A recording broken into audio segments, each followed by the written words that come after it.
읽어주는 사건 사고. 괜히 찜찜해지는 이야기. 2025년 5월 6일. 첫 번째 사건.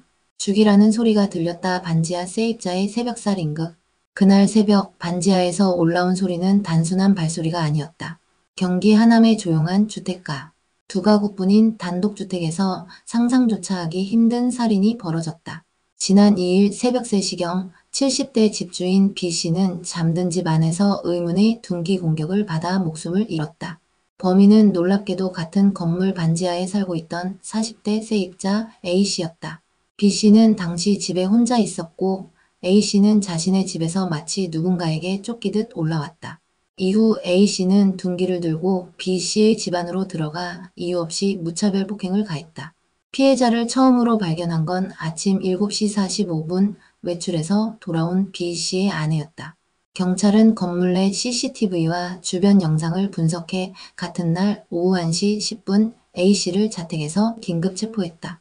체포 당시 A씨는 다소 혼란스러운 상태였으며 경찰 조사에서 접착제를 흡입한 뒤 귀신 목소리가 들렸다. 죽이라는 말을 들었다고 진술했다. 더 놀라운 점은 A씨에게 정신질환 병력은 없다는 것. 평소 피해자와도 특별한 다툼이나 갈등이 없던 것으로 드러났다. 경찰은 현재 A씨가 환각 상태에서 범행을 저지른 것으로 보고 있으며 마약 성분이 포함된 유해화학물질 흡입 여부에 대해서도 조사를 확대하고 있다. 경찰 관계자는 사건 경위와 심리 상태에 대해 보강 수사를 마친 뒤 검찰에 송치할 예정이라고 밝혔다. 사람을 향한 칼보다 더 무서운 건 예고 없이 닥치는 광기다. 우리가 사는 집 아래 누군가의 망상은 이미 현실이 되어 있었는지도 모른다. 두 번째 사건. 가족에게 영상 보낼 것이라고 지적장애인 전 여친 협박해 1,400만 원 뜯은 남성. 그 영상을 가족에게 보낼 거야. 지적장애가 있는 전연인을 심리적으로 지배한 남성은 그렇게 협박했고 피해 여성은 대출까지 받아 돈을 바쳤다. 결국 그녀는 극단적인 선택을 시도했다. 경기 평택에서 믿을 수 없는 인면수심의 범죄가 드러났다. 경찰은 전 여자친구에게 성관계 영상을 빌미로 협박해 돈을 갈취한 혐의로 30대 남성 A씨를 입건해 조사 중이라고 6일 밝혔다. 조사에 따르면 A씨는 2023년 말부터 올해 3월까지 전현인 B씨를 수십 차례에 걸쳐 협박 총 1,400여만 원을 가로챘다. B씨는 지적장애를 앓고 있었고 행동을 교정해 주겠다는 A씨의 말에 심리적으로 종속된 상태였던 것으로 드러났다. 극심한 압박에 시달리던 B씨는 지난 2월 이 사실이 가족에게 알려질까 두려워 극단적 선택을 시도하기에 이르렀다. 경찰은 3월 B씨 측으로부터 고소장을 접수한 뒤 수사에 착수, A씨의 혐의를 포착해 최근 구속영장을 신청했다.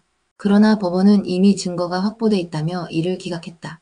경찰은 추가 조사를 통해 구속영장을 다시 신청하는 방안을 검토 중이다. 사랑이라는 이름으로 시작됐지만 끝은 지옥이었다.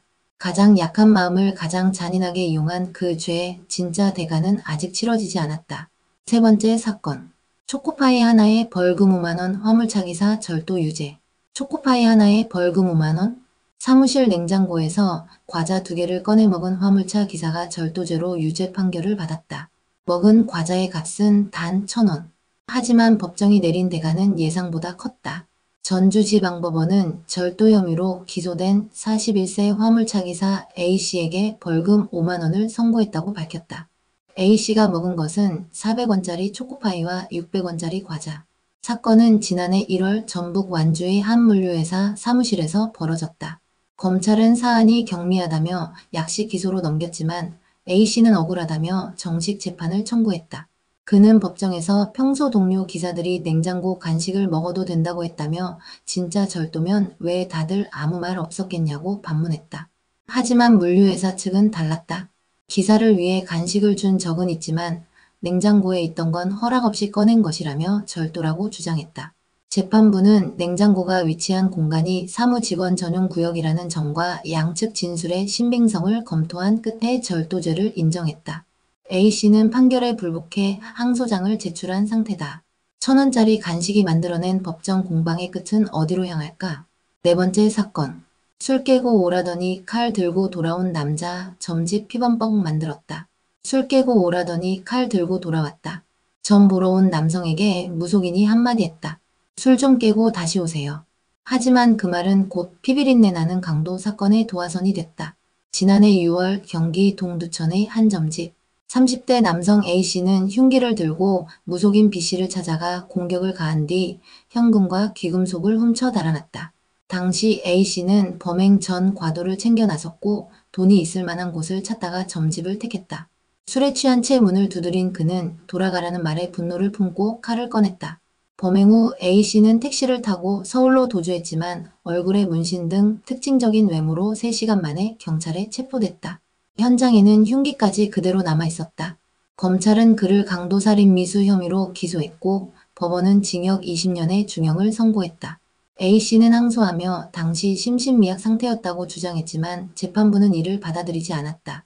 오히려 범행 수단이 치밀했고 피해 회복 노력도 없다며 항소를 기각했다.